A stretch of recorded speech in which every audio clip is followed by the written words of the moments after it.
యుగాలు 4: కృతయుగం, త్రేతాయుగం, ద్వాపరయుగం, కలియుగం. మళ్ళీ ఇదే చక్రం తిరుగుతుంది కానీ కొత్త యుగం పుట్టదు. పురాణాలైన మహాపురాణాలు, ఉపపురాణాలు పుట్టినాయి కానీ ఈ యుగాలు మాత్రం 4.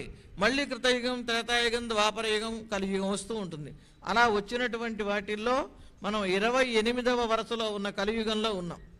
అంత గొప్పవాళ్ళం అన్నమాట. అలా 4 యుగాలు. యుగ ధర్మాలు కూడా మొట్టమొదట కృతయుగంలో ధ్యానం చేసుకోవటమే, పూజా పునస్కారాలు లేవు అక్కడ. ఆ తర్వాత త్రేతాయుగానికి వచ్చరికి యజ్ఞాలు చేయటం. ఎంతమంది ఎన్ని యజ్ఞాలు చేస్తే అంత గొప్పగా త్రేతాయుగం.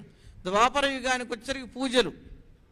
ఈ చెట్టు పుట్ట గుట్ట అనేది లేదు. గోవర్ధన పర్వతానికి కూడా మన స్వామి చక్కగా పూజ చేయించాడు కనుక. కలియుగానికి వచ్చేసరికి సంకీర్తనం. ఇలా 4 ధర్మాలు ఉన్నాయి 4 యుగాలకి. వ్యూహాలు పరమాత్మకి సంబంధించిన వ్యూహము అనేది యుద్ధంలో వాడతారు. ఒకళ్ళు ఒక వ్యూహం పన్నితే దానికి విరుద్ధమైనటువంటి వ్యూహాన్ని మరొకళ్ళు పన్నుతారు. ఇప్పుడు సర్ప వ్యూహం పన్నితే దానికి విరుగుడు గరుడు తంత్రుడు కనుక గరుడ వ్యూహం పన్నుతారు. అలాగే ఆగ్నేయాస్త్రాన్ని ప్రయోగిస్తే దానికి వారుణాస్త్రం వేసి శాంతింపజేస్తారు. ఆ మంత్రాలు వాళ్ళకి అధీనమై ఉంటాయి కనుక వాడు వేసే అస్త్రం ఏమిటో వాళ్ళకి తెలుస్తుంది, దానికి ప్రత్యస్త్రాలు వేస్తారు. అలా వ్యూహ రూపంగా స్వామి ఉంటాడు. వాసుదేవ వ్యూహం, సంకర్షణ వ్యూహం, ప్రద్యుమ్న వ్యూహం, అనిరుద్ధ వ్యూహం అని వ్యూహాలు 4 ఉంటాయి. ఈ 4 వ్యూహాలని గురించి యతీంద్ర మత దీపిక అనేటటువంటి గ్రంథం ఏ వ్యూహం ఎలా ఉంటుంది, ఆ వ్యూహానికి ఉన్నటువంటి గుణాలు ఏమిటి, ఎన్ని గుణాలు ఉంటాయి, ఆ రూపం ఎలా ఉంటుంది వర్ణించి చెప్పింది. అలా భగవంతుడు చేసే పనులు సృష్టి, స్థితి, లయము, మోక్షప్రదత్వం అని 4 ధర్మాలు ఉన్నాయి. ఈ లోకాలు కూడా ప్రమోదము, ఆమోదము, సమ్మోదము, వైకుంఠము అని 4 లోకాలు ఉన్నాయి.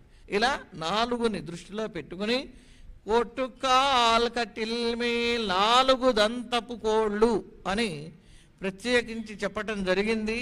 మెతిన్న పంచశయన తిన్మెలేరి, పంచశయనము 5 గుణములు కలిగినటువంటి పానుపు, 5 లక్షణాలు.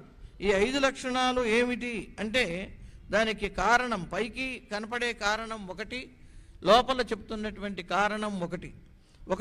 వేసవి కాలంలో చల్లగా ఉండాలి, అది చలికాలంలో వెచ్చగా ఉండాలి, ఎప్పుడు మంచి సుగంధం వస్తూ ఉండాలి ఆ పానుపు నుండి.